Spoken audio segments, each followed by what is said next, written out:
Hello साथियों, मैं अभिषेक आप सभी का स्वागत करता हूं ओनली एस 5G की इस नए वीडियो में।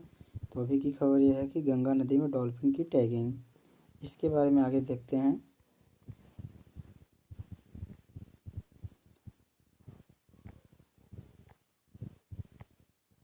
गंगा नदी डॉल्फिन की आवास के ज़रूरत आवागमन के तरीकों की जानकारी की अभाव को देखते हुए इसके वितरण क्षेत्र में डॉल्फिन के सैटेलाइट टैगिंग करने का फैसला किया है। और टैगिंग का पहला काम असम में हुआ है और यह पहल पर्यावरण, वन और जलवायु परिवर्तन मंत्रालय MOEFCC के तहत की गई है, जो कि इसे भारतीय वन्यजीव WII के द्वारा असम वन विभाग और आर्याना के सहयोग से लागू किया गया है। ठीक है, इस परियोजना से CAMPA प्राधिकरण द्वारा यह परियोजना हमारे जलीय जीव के संरक्षण के बारे में और भी गहरा करेगा। ठीक है, WII निर्देशक वीरेंद्र R तिवारी ने कहा कि नदी डॉल्फिन को टैग करने में साक्ष्य योगदान मिलेगा, आधारित राजनीति में योगदान मिलेगा, जो प्रजाति के लिए सरकार आवश्यक है। और परियोजना अन्वेषक डॉक्टर विष्णुप्रिया कोलीपकम ने जोर देकर कहा कि प्रसिद्ध आवश्यकता समझने की महत्वपूर्ण प्रवृत्ति है। ठीक है, अब जान लेते हैं गंगा नदी डॉल्फिन की टैगिंग के बारे में। ठीक है, इस प्रोजेक्ट को डॉल्फिन के तहत उठाया गया है, जो कि प्रधानमंत्री श्री नरेंद्र मोदी के नेतृत्व में चल रहा है। इसका उद्देश्य गंगा नदी डॉल्फिन के संरक्षण को बढ़ावा देना है। और गंगा नदी डॉल्फिन को भारत का राष्ट्रीय जलीय जीव माना जाता है और यह पारिस्थितिकी तंत्र का महत्वपूर्ण हिस्सा है। गंगा नदी डॉल्फिन की कुल आबादी करीब 2500 से 3000 के बीच है और यह 5 से 30 सेकंड के लिए पानी की सतह पर आती हैं।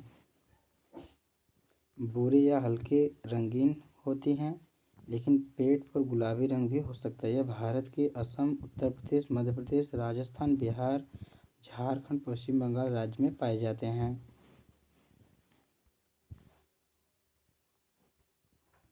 और यह IUCN रेड लिस्ट में संकटापन्न प्रजाति हैं। इस टैगिंग प्रक्रिया से वैज्ञानिकों को डॉल्फिन की प्रवासी पैटर्न, स्वास्थ्य और आवास का अध्ययन करने में मदद मिलेगी और डॉल्फिन के संरक्षण के लिए बेहतर नीतियों को विकसित करने में सहायता मिलेगी। ठीक है, और गंगा नदी डॉल्फिन के संरक्षण के कई कार्यक्रम शुरू किए गए हैं, जिनमें से बिहार में विक्रमशिला गंगा डॉल्फिन अभयारण्य की स्थापना और राष्ट्रीय गंगा नदी डॉल्फिन दिवस मनाना शामिल है। गंगा नदी डॉल्फिन दिवस 5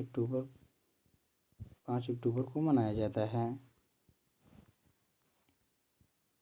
यह पहला गंगा नदी डॉल्फिन के संरक्षण में एक महत्वपूर्ण कदम है, जो यह दर्शाती है कि भारत अपनी जैव विविधता पारिस्थितिकी तंत्र की रक्षा के लिए प्रति गंभीर है। अब जान लेते हैं गंगा नदी डॉल्फिन के बारे में। गंगा नदी डॉल्फिन को गंगा बाघ के नाम से भी जाना जाता है। इसकी खोज 1801 में की गई थी। भारत सरकार ने 18 मई 2009 को राष्ट्रीय जलीय जीव के रूप में घोषित किया था। यह मीठे पानी के डॉल्फिन के मुख्य रूप से गंगा, ब्रह्मपुत्र, मेघना नदियों के जल में पाई जाती हैं। इसे भारत, नेपाल, बांग्लादेश, पाकिस्तान की प्रमुख नदी की जल प्रणालियों में भी देखा जा सकता है। यह डॉल्फिन दृष्टिहीन होती हैं और यह डॉल्फिन अल्ट्रासोनिक ध्वनि उत्सर्जित करके मछलियों और अन्य जीवों का शिकार करती हैं। मादा डॉल्फिन नर से बड़ी होती हैं और यह हर 2 या 3 वर्ष में एक बार शिशु को जन्म देती है। इनका प्रजनन काल जनवरी से जून तक होता है। ठीक है, यह डॉल्फिन सामाजिक रूप से कुशल, बुद्धिमान, फुर्तीले, आनंदित और चंचल जीव हैं और ये जीव मनुष्य के साथ कोई भावनात्मक समानताएं साझा कर सकती हैं। ठीक है, अब तक के लिए धन्यवाद। फिर मिलते हैं नेक्स्ट वीडियो में।